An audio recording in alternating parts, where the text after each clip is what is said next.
Assalamualaikum warahmatullahi wabarakatuh. Bismillahirrahmanirrahim. Alhamdulillahi rabbil alamin. Wa bihi nasta'in ala umuri dunya wad din. Wassalatu wassalamu ala asyrafil anbiya'i wal mursalin wa ala alihi wa sahbihi wa man sara ala nahjihi bi ihsanin ila yaumil wa ba'd. Allahumma nas'aluka ilman nafi'an wa na'udzubika min ilmin la yanfa'. Hadirin Allah muliakan, alhamdulillah kita panjatkan puji dan syukur kita kepada Allah Subhanahu wa taala atas segala nikmat dan karunia yang Allah berikan kepada kita. Nikmat yang gak mungkin bisa kita hitung. Nikmat yang tidak mungkin bisa kita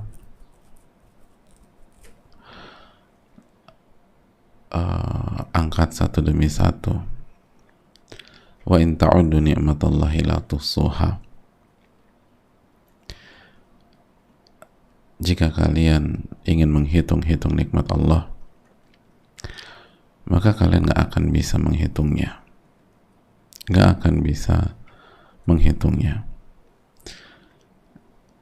Dan nikmat terbesar adalah nikmat al-ilmu nafi', ilmu yang melahirkan iman dan amal soleh, ilmu yang dikatakan oleh para ulama asyrafu ma ragiba fihi ragib. Kata al-Imam Al-Mawardi, salah satu ulama Syafi'i, ilmu itu hal yang paling berkelas, yang paling mulia dari seluruh cita-cita dan mimpi para pemimpi.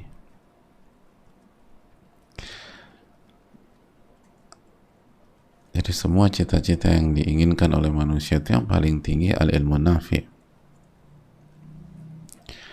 Wa afdalu ma tuliba wa jadda fihi talib. Dan yang paling baik untuk dicari oleh para pencari. Artinya kalau kita bisa cari nafkah 8 jam, itu nyari uang tuh, atau 12 jam, maka ketahuilah bahwa yang paling mulia untuk dicari itu adalah ilmu nafi'. Dan bukan berarti semua orang harus nyari 8 jam, enggak. Tapi cara berpikirnya, kalau kita bisa cari uang 8, 10, 12, bahkan sampai lembur, kok nggak bisa cari ilmu walaupun 1 jam, 45 menit gitu loh.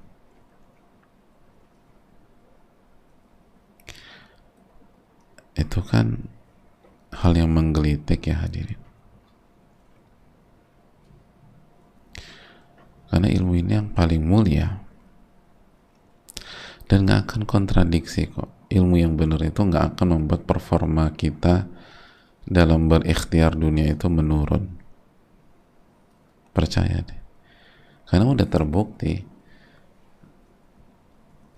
Abu Bakar As-Siddiq radhiyallahu ta'ala an itu umat Nabi SAW yang paling alim.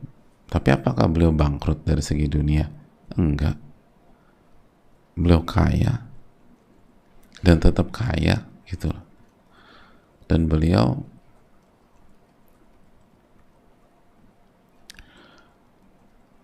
menutup kehidupannya dengan klimaks. Bayangin gak sih beliau radhiyallahu ta'ala anhu hadirin, beliau wafat itu dari satu sisi menjadi orang atau berada di ranking pertama umat Nabi yang paling alim, yang paling berilmu, dan di waktu yang sama wafat sebagai khalifah, orang nomor 1 dalam dunia Islam dari segi kekuasaan. Dan kekuasaan itu lebih tinggi daripada kekayaan. Gitu loh.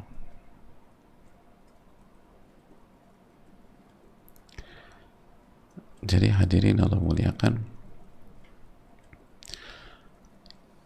Jadi nggak tepat. Oh, kalau ngaji tuh saya ini terhambat urusan duniawi saya. Loh, nggak ada. Berarti ngajinya salah. Karena para sahabat nggak demikian.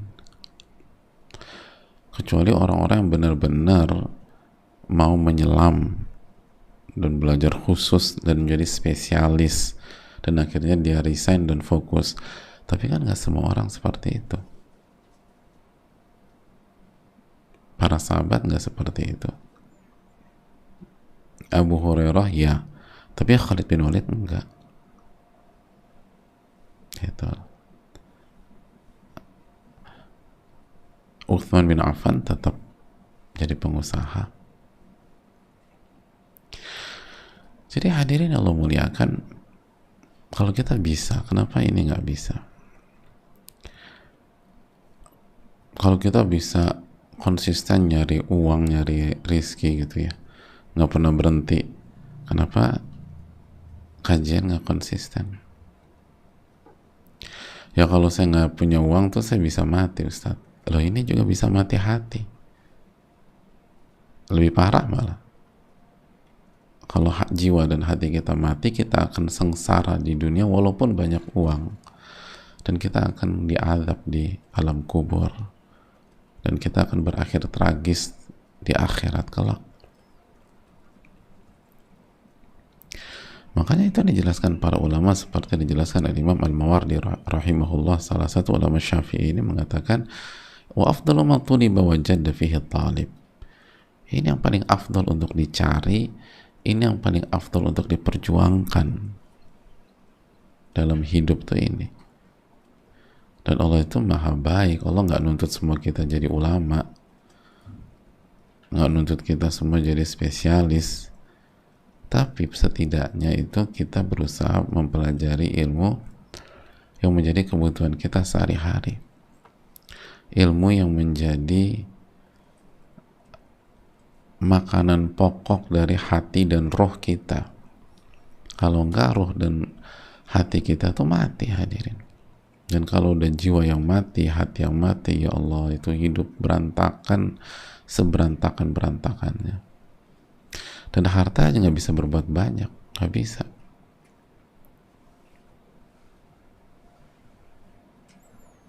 Betapa banyak orang stres di tengah-tengah ruang tamu di rumah mewahnya, gitu loh. Lebih stres dia. Dan rumah mewah yang harganya puluhan miliar atau bahkan ratusan miliar itu nggak bisa nolong dia. Lalu ketika dibawa ke dokter jiwa gitu ya, pakai mobil mewahnya, gitu loh. Mobil mewahnya yang harganya miliaran, tapi mobil mewahnya nggak bisa nolong dia juga. Karena Allah tuh nolong dia dengan ilmu yang bermanfaat. Ilmu yang bermanfaat. Nah, ini yang harus kita renungkan terus, hadirin.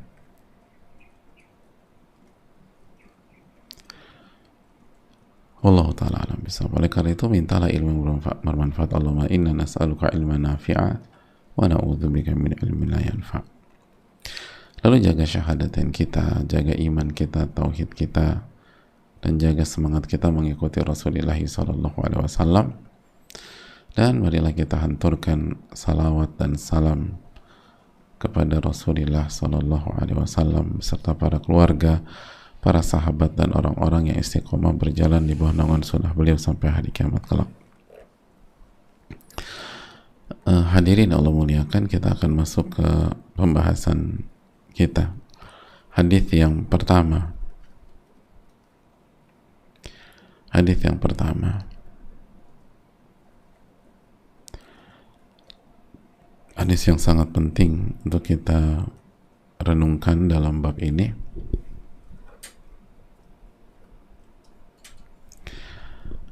Kita masuk Al-Imam An-Nawawi rahimahullah ta'ala, semoga Allah merahmati beliau, semoga Allah merahmati orang tua dan keluarga beliau, dan semoga Allah merahmati kita semua para jamaah, dan seluruh kaum muslimin dimanapun berada. Beliau menyampaikan, rahimallahu rahmatan wasi'ah, fal awwal an Abi Sa'id al-Khudri radhiyallahu ta'ala anhu, dari Abu Sa'id al-Khudri, semoga Allah meridhai beliau. Jadi ini hadis hadirin dari Abu Sa'id al-Khudri, semoga Allah meridhai beliau. Beliau mengatakan, aku mendengar Rasulullah SAW bersabda. Aku mendengar Rasulullah SAW bersabda, man ra'a minkum munkara, barang siapa yang melihat kemungkaran, barang siapa yang melihat kemungkaran, falyughayyirhu biyadihi,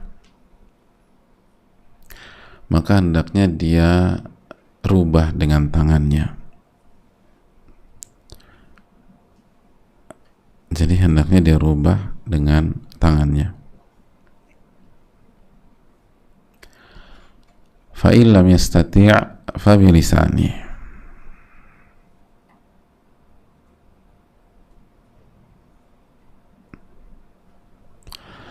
kalau dia tidak mampu, tidak sanggup, maka dengan lisannya, maka hendaknya dia rubah dengan lisannya.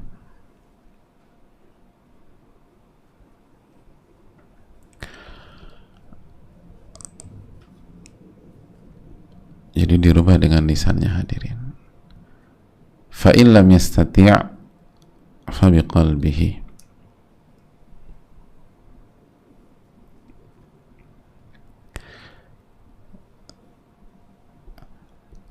dan kalau dia nggak bisa juga, maka hendaknya dia rubah dengan hatinya.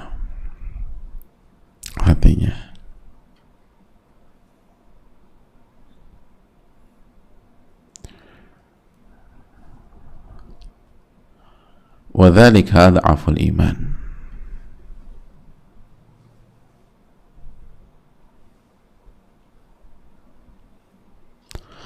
Maka ini adalah selemah-lemahnya iman. Ini adalah selemah-lemahnya iman.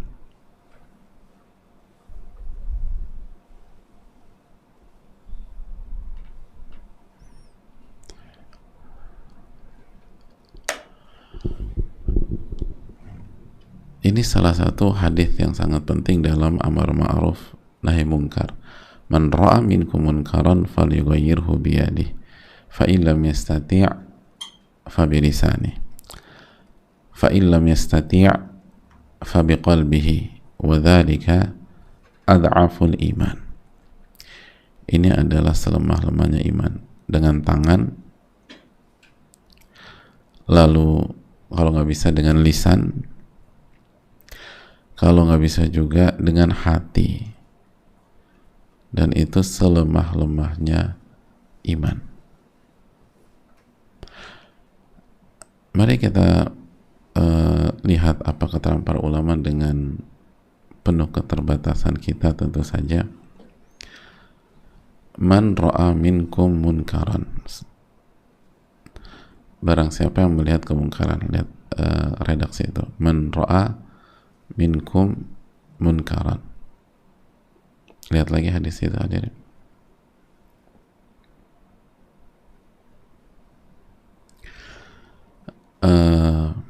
Hadirin Allah muliakan,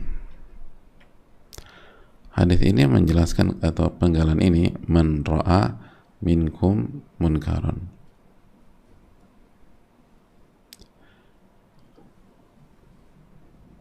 menunjukkan, kata sebagian para ulama, bahwa ini semua berawal dari melihat, gitu, melihat, bukan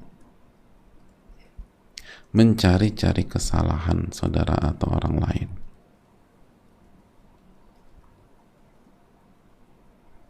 Itulah. Karena Nabi SAW menjelaskan barang siapa yang melihat.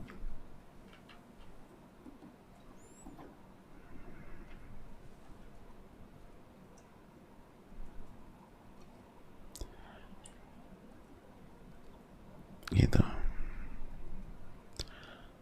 Kata sebagian para ulama, baik melihat dengan mata kepala langsung atau melihat di sini melihat dengan hati, maksudnya ilmu. Maksudnya dia dapat informasi gitu loh. Dapat ilmu. Bahwa itu mungkar.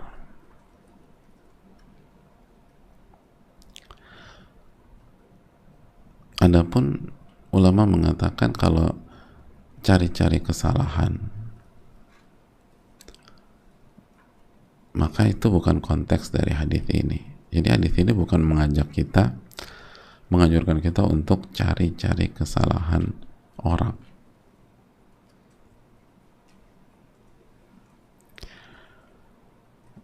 Bukan mencari-cari kesalahan orang. Makanya lihat lagi hadisnya. Man ra'a minkum munkaran.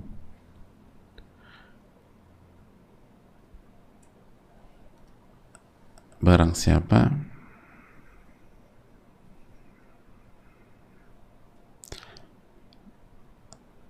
yang melihat kemungkaran. Melihat.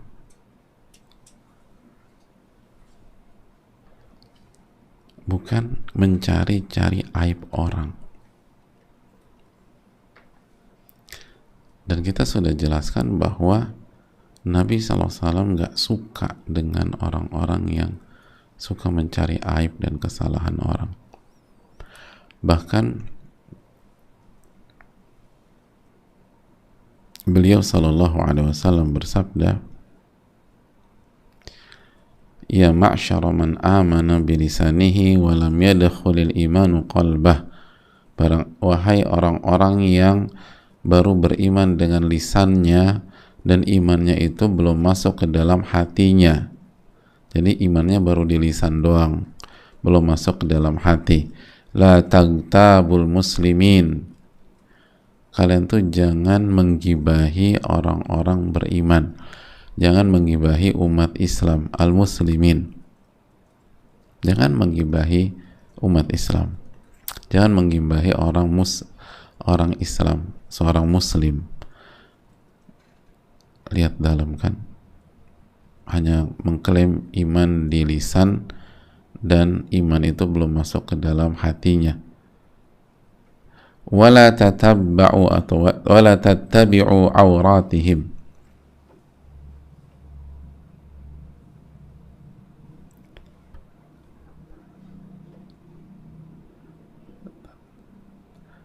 Wala tattabi'u awratihim, dan jangan cari kesalahan dan aib orang. Atau tatabba'u, jangan cari kesalahan dan aib orang. Fa innahu man tatabba'a awrata akhihil muslim tatabba'a Allahu awratah. Maka barang siapa yang mencari-cari kesalahan orang, mencari-cari aib orang, maka Allah akan cari-cari kesalahan dan aib dia. Dan jamaah sekalian, Allah itu nggak perlu mencari-cari, langsung kelihatan. Ya'lamu kha'inatal a'yun wa ma tukhfis sudur. Allah tahu pengkhianatan mata dan apa yang disembunyikan dalam hati. Nggak perlu cari-cari tahu. Ini nih bahasa penekanan. Wong Allah nggak perlu cari-cari tahu aja Allah tahu, apalagi kalau Allah cari-cari tahu. Jadi kalau Allah nggak perlu cari tahu, Allah tahu. Apalagi kalau pakai kata kerja cari-cari tahu, ya selesai riwayat Anda akan dibongkar semua. Itu loh maksudnya. Wa man tatabba Allahu awratahu yafdahu walau fi jawfi baitihi. Barang siapa yang Allah cari-cari kesalahannya, maka Allah akan bongkar, Allah akan singkap, walaupun dia lakukan aib tersebut, skandal itu, kesalahan itu di tempat ruangan yang paling privacy di rumahnya. Jadi mungkin dia punya ruangan gitu, kalau bahasa sekarang punya ruangan yang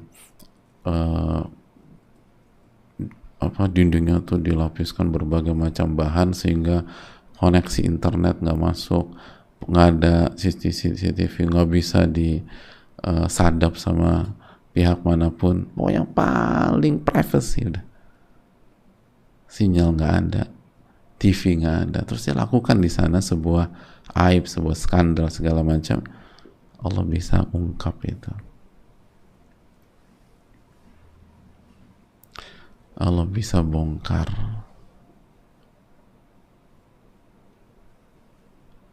Allah bisa bongkar.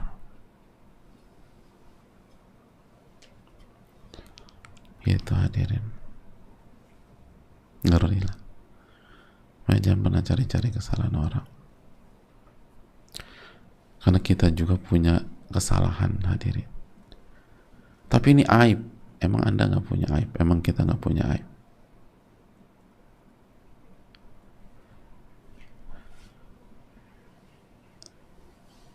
Tapi itu skandal. Emang yang ngomong itu skandal nggak punya skandal, nggak punya masalah, nggak pernah tergelincir gitu. Allah bisa bongkar semuanya.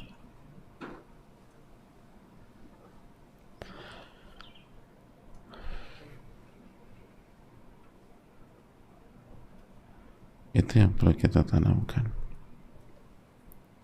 Jadi ini melihat, bukan cari-cari kesalahan.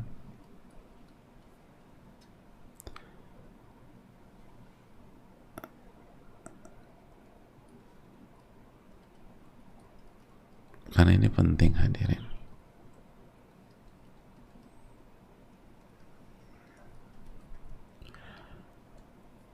Ini kalau gibah itu kan fakta ya. Gimana kalau ini fitnah, lebih parah lagi. Dan kata para ulama, ketika Nabi mengatakan, wahai orang-orang yang baru beriman dengan lisannya dan iman itu belum masuk ke dalam hatinya, ini isyarat menegur orang-orang fasik atau munafik. Jadi orang yang dia suka menggibah, cari-cari kesalahan, itu kalau nggak orang fasik, orang munafik gitu aja.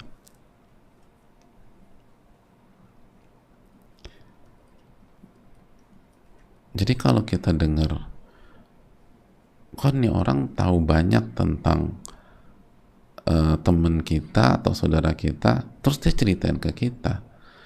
Jadi sebelum kita fokus ke ceritanya, fokus dulu, orang ini nggak mungkin beriman dengan iman yang benar gitu loh. Yang melakukan hal ini cuma orang fasik atau orang munafik. Jadi lucunya kita itu, kita fokus ke beritanya gitu. Kita lupa, dia nggak mungkin, hanya orang fasik dan munafik yang mengatakan itu. Lah kok dipercaya, kok didengerin? Orang beriman nggak mungkin ngomong demikian. Dan kalau dia fasik dan dia munafik, berarti dia nggak jaga lisan. Makanya kata para ulama, orang yang membuka kesalahan orang di depan Anda, dan orang yang cari-cari kesalahan orang di depan Anda, maka dia akan buka kesalahan Anda di belakang Anda, di depan orang lain juga. Dia akan cari-cari kesalahan Anda, lalu dia akan buka di tempat lain. Karena itu pola. Itulah. Itu pola. Itu bukan sebatas dia nggak suka sama tuh orang. Kalau sebatas nggak suka, maka ulama atau para sahabat atau bahkan Nabi kerjanya gibahin orang. Nabi kan nggak gibahin orang. Emang pernah baca hadis Nabi gibahin Abu Lahab gitu? Abu Jahal, yang ada beliau mendakwahkan dan mengingkari kesyirikan mereka. Itu hadirin sekalian. Jadi maksudnya kalau kalau kalau kita bergaul dengan orang-orang begitu, maka siap-siap kita akan dengar dia akan buka aib kita di hadapan orang lain, gitu aja. Makanya ulama bilang harus tegas gitu. Dan jangan bergaul dengan orang-orang seperti itu. Karena itu pola. Itu kultur seseorang, itu karakter. Makanya Nabi katakan yang melakukan itu hanya orang fasik dan orang munafik. Ya pilih salah satu di antara dua itu. Nah kalau orang fasik atau munafik kan dia nggak akan jaga lisan di tempat manapun.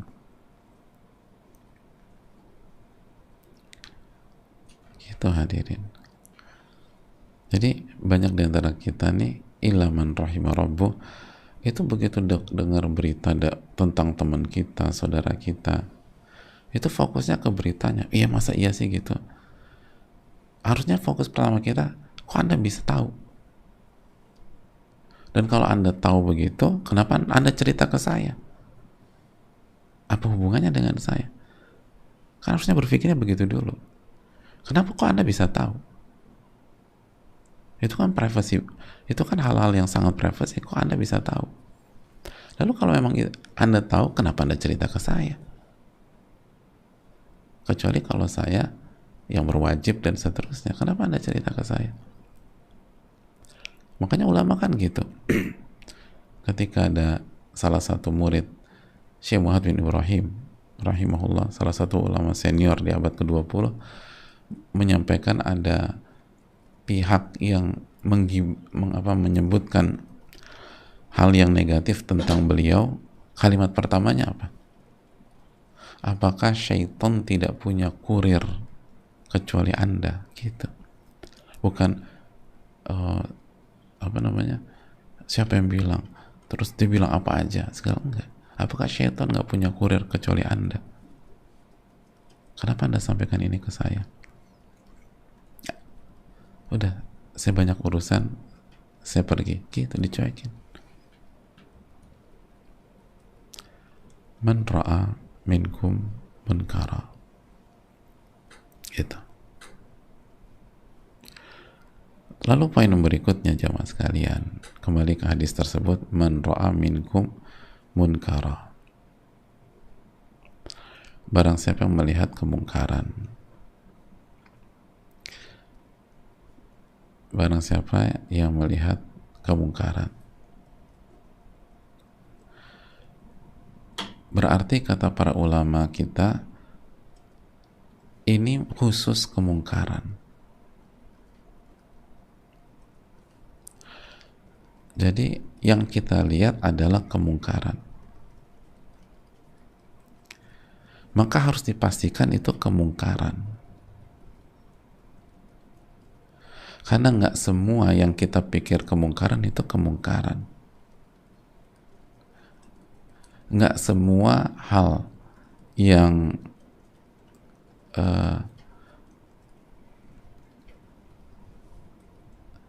tidak sesuai yang dengan ilmu yang selama ini kita pelajari dipastikan itu kemungkaran. Bisa jadi kita belum tahu aja dalilnya, dan itu bukan kemungkaran.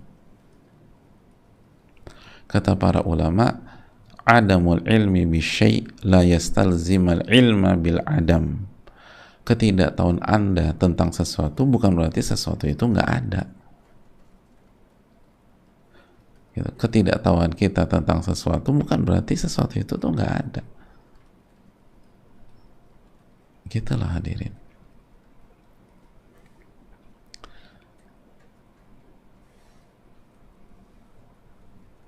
Jadi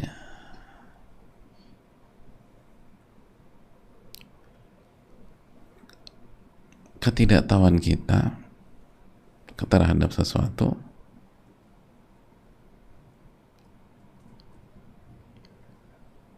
itu bukan berarti sesuatu itu nggak ada.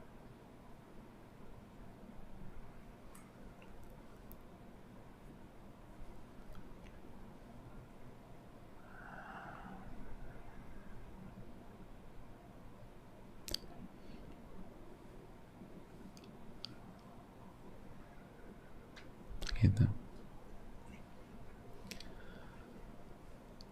Coba misalnya apa nih?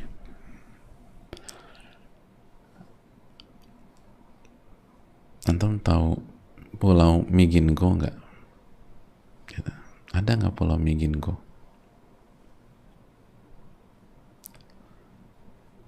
Migingo. Itu bisa-bisanya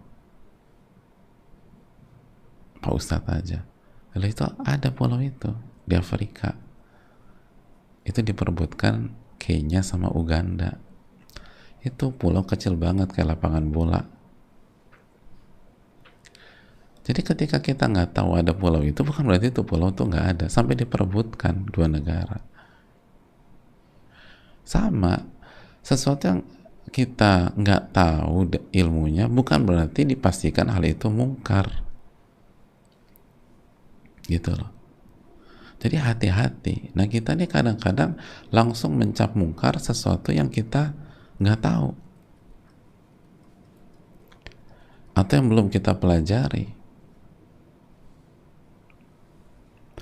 Makanya kata para ulama harus dikembalikan ke ahli ilmu nih untuk menyatakan ini mungkar atau tidak.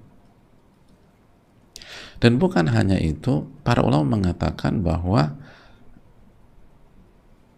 kita kembali ke hadisnya, man ra'a minkum munkaran, barang siapa yang melihat kemungkaran, ini menunjukkan bahwa dinamakan kemungkaran atau kemungkaran itu bukan masalah khilaf ijtihadiyah kata para ulama, bukan perbedaan yang kuat. Nanti kita akan jelaskan insyaallah ya lebih detail. Karena kesimpulannya aja, karena kalau ini khilaf perbedaan yang kuat, yang ijtihadiyah,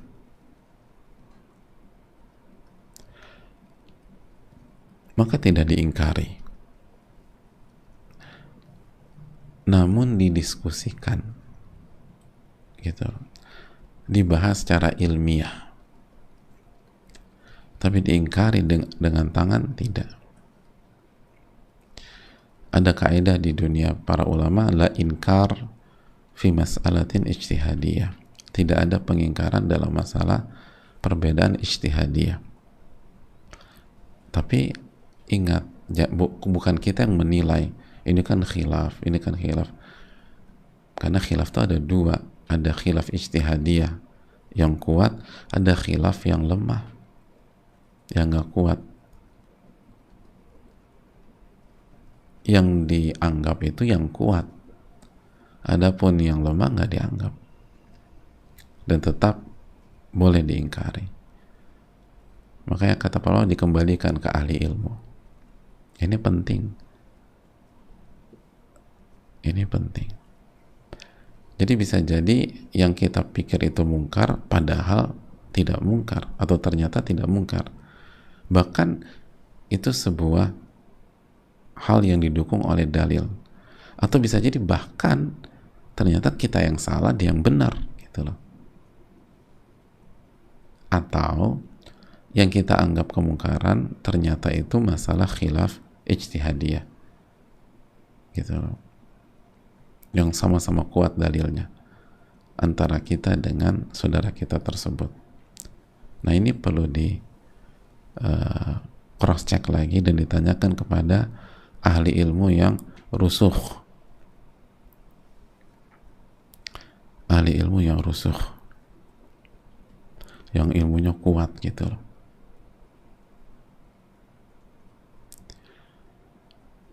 Karena ini harus dikembalikan ke kitab-kitab para ulama, dan ada banyak buku tentang masalah ini. Ada banyak buku tentang masalah ini. Oke, kita lanjutkan. Fal yughayyirhu biyadihi, maka rubahlah dengan tangannya. Maka rubahlah dengan tangannya. Hadirin yang Allah muliakan, ulama menjelaskan bahwa penyebutan tangan pertama kali, maka ini menunjukkan bahwa at-taghyir bil yadi huwal aslul ladzi yubda'u bihi. Mencegah dengan tangan itu adalah hukum asal, di mana kita mulai dengan itu. Jadi kalau kita ngelihat kemungkaran, hukum asalnya kita berusaha rubah dengan tangan kita, ditahan gitu ya. Jadi merubah dengan tangan itu diprioritaskan gitu loh. Jadi bukan kalau nggak kemungkaran langsung loncat ke hati gitu loh. Enggak. Tapi kita harus berpikir, bisa nggak ya saya ingkari atau rubah dengan tangan saya gitu. Bisakah saya rubah dengan tangan saya? Itu dinomorsatukan. Karena Nabi memulai dengan tangan. Nabi SAW nggak mulai dengan hati atau nggak mulai dengan lisan. Jadi Nabi SAW tidak mulai dengan lisan atau tidak mulai dengan hati, tapi beliau mulai dengan apa? Tangan. Kapan lisan? Kalau nggak mampu dengan tangan. Kalau nggak mampu dengan tangan. Jadi hadirin Allah, sekali lagi, merubah kemungkaran dengan tangan. Jadi kalau kita udah pastikan nih, kita ngelihat atau kita tahu dengan tanpa cari-cari tahu, tanpa mencari-cari aib orang, terus itu benar-benar kemungkaran dan memang dia melakukannya, maka kita rubah kita berpikir bagaimana mencegah dia dengan tangan kita, dengan tindakan, dengan action, itu loh. Itu dulu.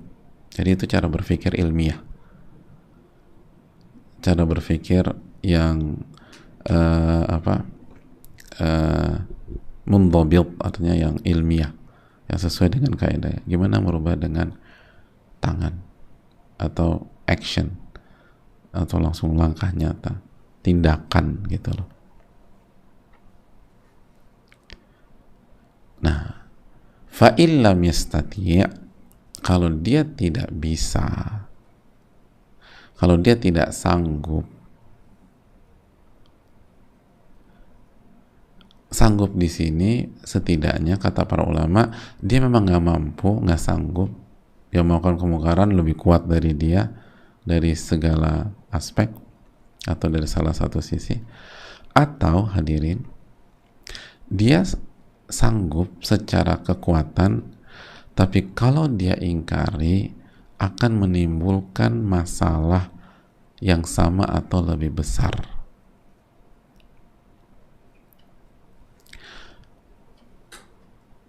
Maka dia berpindah ke lisan gitu loh. Jadi sekali lagi, bisa dia memang nggak sanggup, aduh saya nggak mampu gitu loh. Dia lebih kuat, atau saya nggak punya power, saya nggak punya kekuasaan gitu.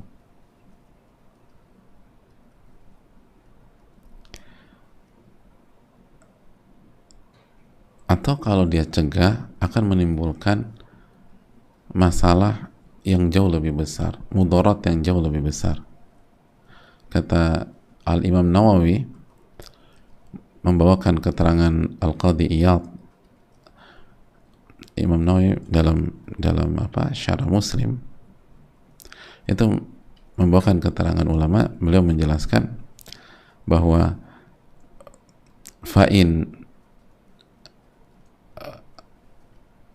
ghalaba ala dhannihi anna taghirahu biyadihi yusabbibu munkaran ashad,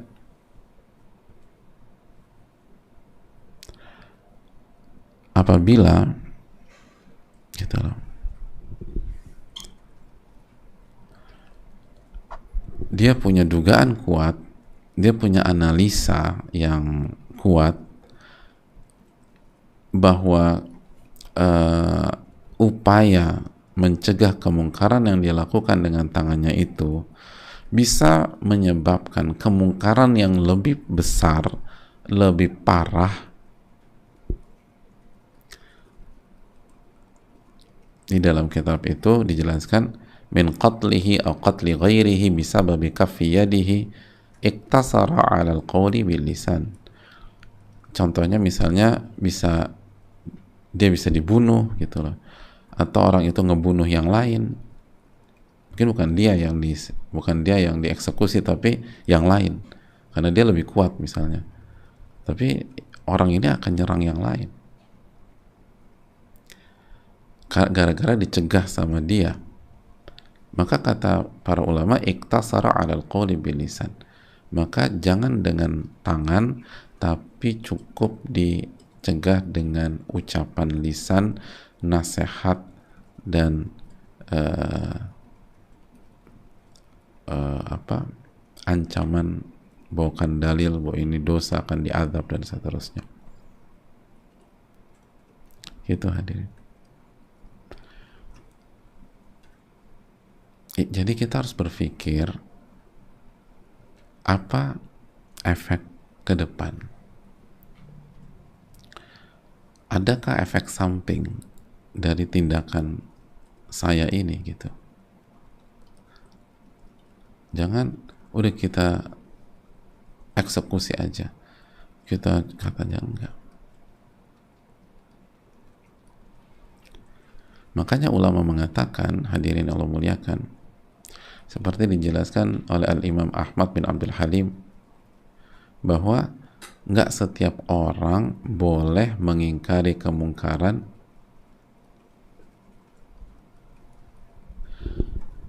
sehingga menyebabkan kemungkaran yang lebih parah dari itu. Seperti ketika ada orang-orang biasa ingin melakukan hukuman hudud misalnya,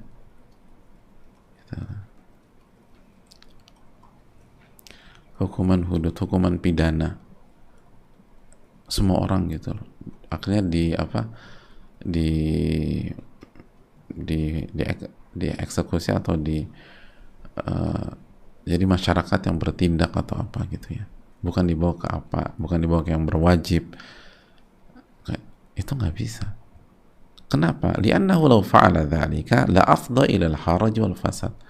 Karena kalau setiap orang bisa mengeksekusi hukuman pidana dan seterusnya, hukuman hudud, maka ini akan membuat chaos di tengah-tengah masyarakat. Nanti dieksekusi, keluarganya dendam, dibalas, akhirnya ribut, ada perang tuh, ya, perang horizontal. Lianna kulla wahidin yadribu ghairahu wa yadai annahu istahaqqa dzalik. Karena nanti setiap orang akan mengeksekusi yang lain dan mengklaim bahwa dia berhak untuk melakukan itu.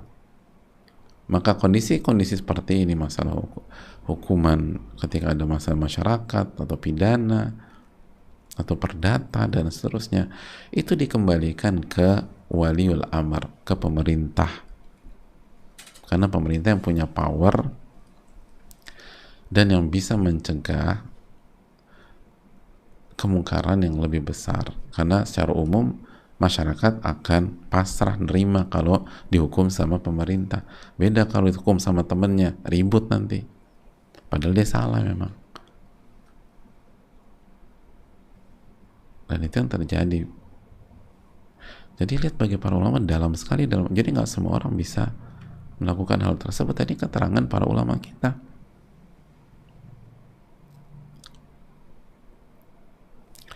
Makanya dalam keterangan ulama yang lain, fa mas'alatu taghyir bil yad ma'a wujudil qudrah masyrutah bi adami tarattubi mafsadatin akbar min jazail ihtisab.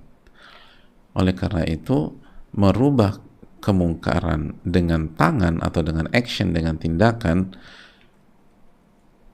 ma'a wujudil qudrah, dan dia mampu melakukan itu tetap harus dengan syarat tanpa ada efek samping yang lebih parah dari itu. Tetap harus ada syarat, walaupun dia mampu, tetap harus ada syarat tidak menimbulkan mudarat dan mafsadat yang lebih besar. Kalau menimbulkan nggak boleh. Sebagaimana kata Imam Nawawi tadi dalam atau beliau nukilkan keterangan Al-Qadiyat misalnya,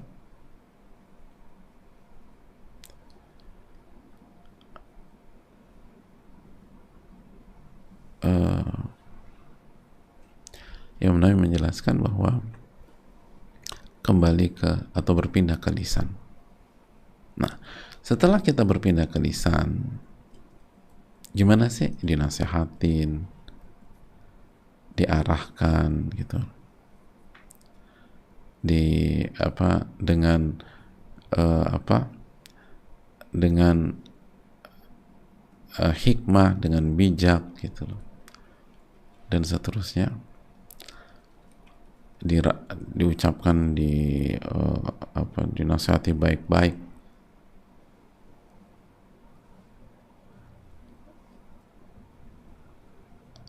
Itu yang harus dilakukan. Fa'ilam yastati', kalau nggak mampu juga. Nah, nggak mampu di sini sekali lagi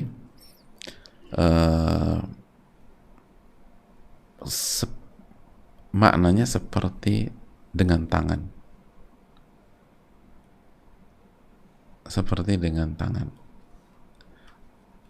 Jadi bukan hanya sebatas nggak mampu bicara, tapi juga nggak mampu di sini, nggak mampu mencegah kemungkaran atau meminimalisir kemungkaran dengan lisan, alias kalau diingkari dengan lisan justru akan menimbulkan mudarat yang lebih besar, menimbulkan kerusakan yang lebih besar dan dampak negatif yang lebih besar. Maka Allah mengatakan jangan gitu. Itu kan tadi keterangan dalam syarah Sahih Muslim karena Imam Nawawi.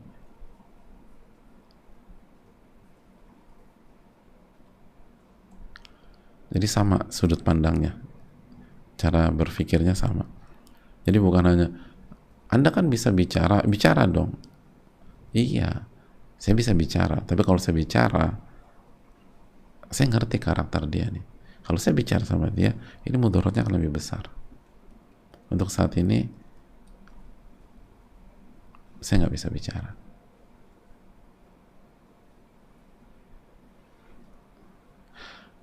Maka kalau nggak bisa, beralih ke yang ketiga, dengan hati, ingkari dengan hati. Wa kana fi sa'ah, semua orang mampu untuk ini. Dan ini selemah-lemahnya iman.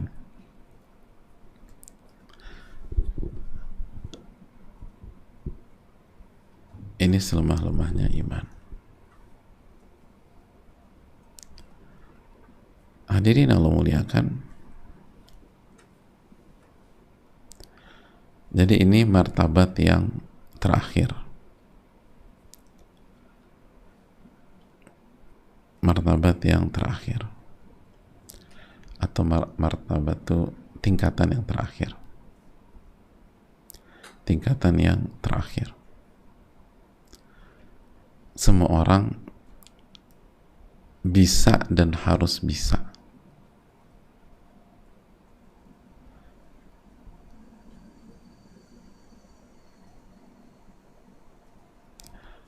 Jadi bisa dan harus bisa. Nggak ada alasan nggak mengingkari dengan, nggak ada alasan tidak mengingkari dengan hati, hadirin. Nggak ada alasan. Jadi mengingkari dengan udah harus. Jadi kalau kita ada di sebuah tempat dan di situ ada kemungkaran dan kita nggak bisa gitu, nggak bisa dengan tangan, nggak bisa dengan lisan, dengan pertimbangan tadi, tapi mau nggak mau kita harus ada di tempat itu beberapa saat, maka kita harus ingkari dengan hati kita. Kita harus ingkari dengan hati kita.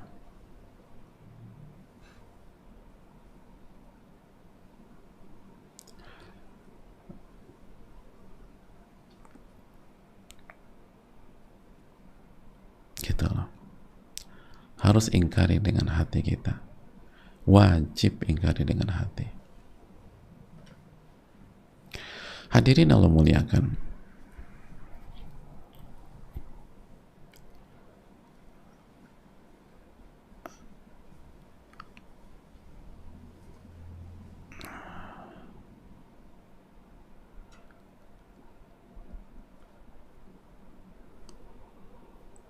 pertanyaannya gini, apakah hadis ini, coba kita lihat lagi hadisnya, apakah hadis ini menunjukkan bahwa orang yang mengingkari dengan hati dipastikan imannya paling lemah, artinya pada saat itu berarti imannya berada di titik terlemah, kan? Wadzalika adhaful iman. Ngerti nggak nih hadirin? Jadi kan Nabi katakan itu adalah selemah-lemahnya iman. Dan kita hidup di hari ini, rasanya dipastikan kita akan ngalamin itu bukan 1-2 kali dalam kehidupan. Kita berada di sebuah lingkungan atau tempat publik atau apapun itu, lalu di situ ada kemungkaran, dan kita nggak bisa merubah dengan tangan atau sikap, nggak bisa merubah dengan lisan, nggak bisa nyampein gitu loh, bisa timbul mudarat yang lebih besar, kan gitu ya. Lalu kita ingkari dengan hati. Pernah ngalamin itu nggak hadirin? Nggak pernah ya? Berarti tuh nggak pernah keluar rumah seumur hidup antum. Ya antum keluar terus ada wanita nggak tutup aurat, itu kemungkaran apa nggak? Misalnya ya, kan kemungkaran. Terus antum kira-kira setiap itu bisa antum bicara, kita bisa sampaikan gitu loh. Ya nggak bisa lah hadirin. Nah terus pertanyaannya, berarti setiap hari iman kita berada di titik paling lemah dong. Itu salah satu contoh.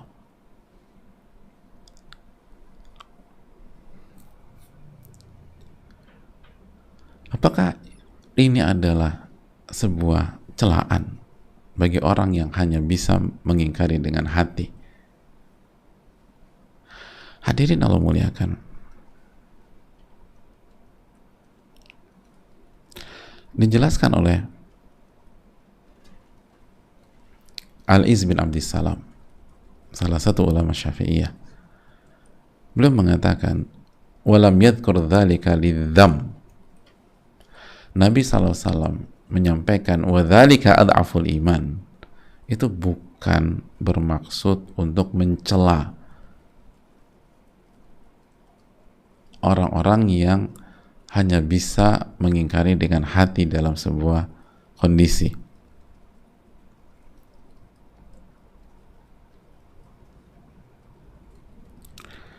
Gitu loh. Bukan maksudnya mencela.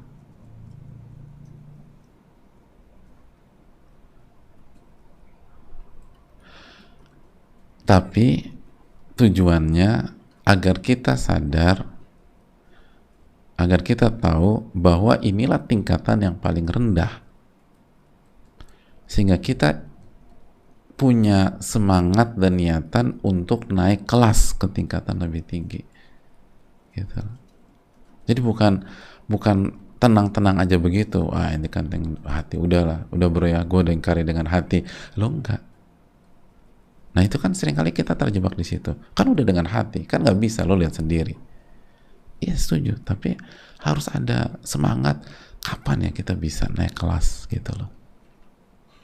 Kenapa? Karena dijelaskan oleh para ulama yang lain, seperti dalam syarah At-Tirmidzi, karena mengingkari dengan hati itu aqalluha thamratan. Mengingkari atau mengingkari dengan hati itu buahnya paling sedikit, efeknya paling sedikit gitu loh, paling kecil.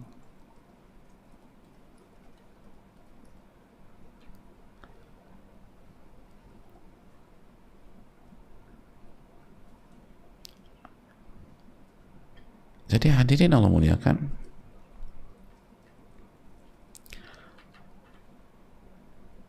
iya dong, ketika ada dua pilihan, cegah dengan lisan atau cegah dengan hati, otomatis kan yang dengan hati efeknya paling kecil, paling sedikit. Beda langsung dengan tangan atau dengan itu. Jadi ini yang paling kecil gitu loh. Dan kita ingin untuk naik ke atas.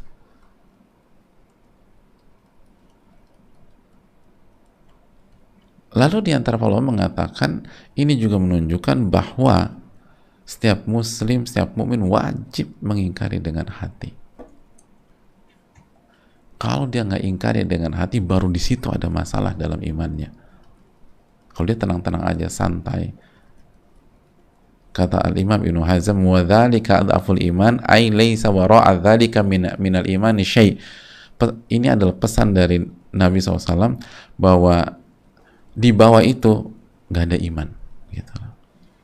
Jadi di bawah ini udah mentok nih, orang-orang beriman harus sampai sini, minimum karena nggak bisa atau karena melihat mudarat lebih besar, harus minimum ingkari dengan hati. Kalau kita nggak ingkari dengan hati, kata para ulama, laisa wara'a dzalika minal imani syai', tidak ada iman setelah level ini.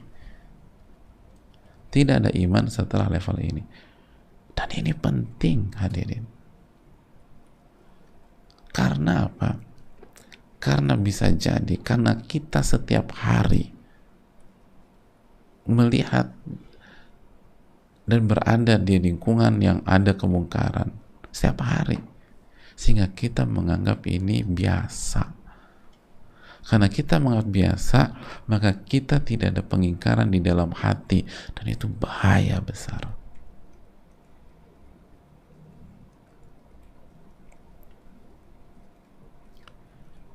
Itu ada bahaya. Gitu loh hadirin. Karena udah biasa.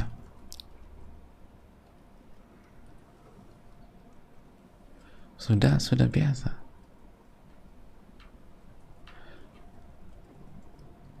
Karena kita terbiasa, misalnya itu biasanya. Karena kita terbiasa dengan misalnya adik perempuan kita yang membuka aurat tidak berhijab, jadi biasa aja. Kita tahu ini haram, tapi biasa karena ketemu adik perempuan kita tiap hari. Kan ini man ro'a, barang siapa yang melihat, maka setiap melihat harus diingkari dengan hati. Kenapa mas nggak disampaikan ke adik perempuan, Pak Ustadz, kalau saya sampaikan adik saya kabur dari rumah, gitulah. Dan orang tua saya nggak tegas, saya nggak bisa ngapa-ngapain. Oke, Anda ingkari nggak dengan hati? Ya itu sih Pak Ustadz.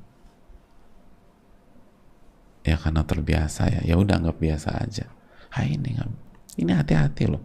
Kata ulama, nggak ada iman setelah ini. Jadi imannya bermasalah hadirin. Ini udah tingkatan paling mentok udah.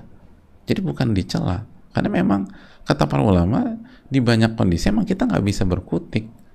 Dalam arti kalau kita ingkari, ini bukan takut nggak takut, tapi kalau kita ingkari menimbulkan mudarat yang jauh lebih besar. Maka pada saat itu Nabi SAW meminta kita ingkari dengan hati untuk sementara waktu. Sampai kita bisa, itu tadi kata Al-Iz bin Abdul Salam rahimahullah, kita tetap pengen naik kelas gitu. Tapi kalau udah biasa, oh ini fatal. Ini yang bahaya besar. Ini yang bahaya besar. Dan ingat, kemungkaran tuh kalau biasa kita itu jadi anggap biasa loh. Kemungkaran awalnya, aduh kita merasa risih. Udah tiap hari itu biasa udah.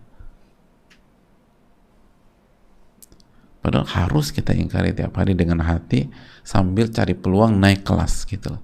Ingkari dengan hati, cari peluang naik kelas. Ingkari dengan hati, cari peluang naik kelas.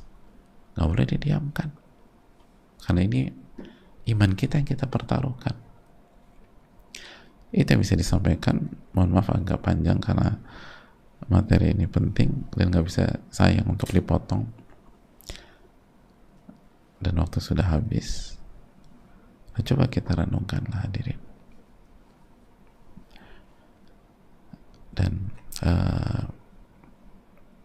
ingat ayat-ayat yang mengajak kita untuk amar ma'ruf nahi mungkar. Ingat tangan, lalu pindah ke lisan, lalu ke hati. Jadi hati itu bukan, jadi kesimpulan, mengingkari dengan hati itu bukan opsional. Itu udah terpaksa, udah nggak ada solusi lain. Makanya kalau ada opsi lisan, harus dengan lisan, dengan cara yang baik, cara yang santun. Kalau kita punya power misalnya di rumah tangga kita, di keluarga kita, atau di perusahaan kita, atau kita pemimpin di sebuah wilayah, maka harus dengan tangan. Kecuali itu tadi menimbulkan mudarat yang jauh lebih besar. Ini yang bisa disampaikan. Allahumma inna nas'aluka ilman nafi'an wa na'udzubika min ilmin la yanfa'. Allahumma inna nas'aluka as-sidqa fil qawli wal amal. Rabbana taqabbal minna subhanaka wa la ilaha illa anta astaghfiruka wa atubu ilaik. Assalamualaikum warahmatullahi wabarakatuh.